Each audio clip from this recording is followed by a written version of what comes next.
পুরুষ কখনো নিজের জন্য বাঁচে না, পুরুষ বাঁচে সংসারের জন্য। সংসারের জন্য পুরুষ জীবন বাজি রাখতে পারে। পুরুষ মানুষ নিজের জন্য বাঁচলে হয়তোবা উন্মুক্ত পাখির মতো ঘুরে বেড়াতো।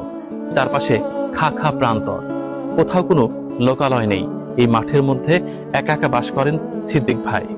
পুরুষের অভিমানের বরফ গলে যাওয়াটা এত সহজ নয়। বন্ধুর প্রতারণা আর প্রিয়জনদের বিশ্বাসঘাতকতা তাকে একাকী জীবন দিয়েছে। কাছের মানুষ থেকে এতটা দূরত্বে নিজেকে সরিয়ে নিয়েছে, এখন আর দেখাই যায় না, যেন দূরের কোনো নক্ষত্র। মাঝে মাঝে হয়তোবা হৃদয়ের কোণে উকি দেয় সন্তান এবং প্রিয়জনদের ভালোবাসার প্রতিচ্ছবি। তবু কখনো তিনি সমাজে ফেরেননি। মাঠের মাঝে একা বাস করেন, মাঠে কাজ করেন, আর ছোট্ট এই কুঠিরে একা রান্না করেন। সঙ্গী শুধুমাত্র একটি কুকুর।